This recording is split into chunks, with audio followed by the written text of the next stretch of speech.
retrouvons sur le salon du Bourget pour rencontrer la nouvelle directrice générale du groupe ESI, Christelle de Rouvray.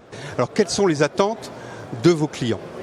Bonjour François-Xavier, merci. Merci. En aéronautique, ce qu'on voit, c'est que nos clients sont confrontés à 5 grands enjeux de société. Le premier, c'est l'augmentation du trafic aérien. Je ne sais pas si vous le savez, mais en 2030, on projette qu'on aura 6 milliards de passagers, ce qui est pratiquement le double de l'état actuel des choses.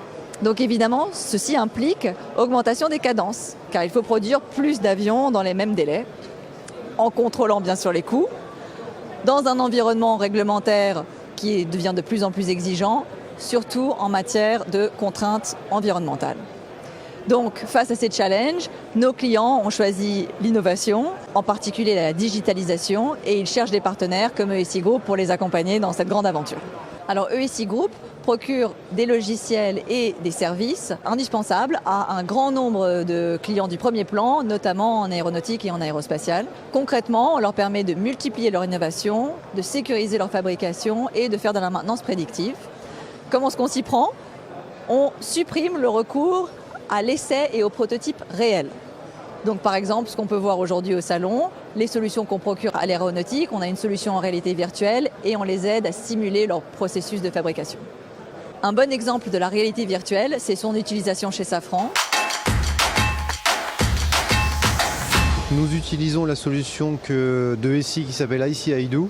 Et l'idée de l'usage de la réalité virtuelle qu'on en a, c'est pour visualiser les choses avant même qu'elles existent, anticiper un maximum de choses et faire de l'ergonomie des postes de travail pour s'assurer de faire bon du premier coup et maîtriser nos risques, nos délais et nos budgets de fabrication. Donc nous avons mesuré les gains sur l'usage de la réalité virtuelle en termes de faire bon du premier coup nos outillages, c'est-à-dire faire bon du premier coup en termes techniques, en termes d'implantation et en termes de sécurité. Et ça nous a évité donc de faire des avenants, des modifications, et ce gain-là a été mesuré aux alentours de 15% de notre budget outillage.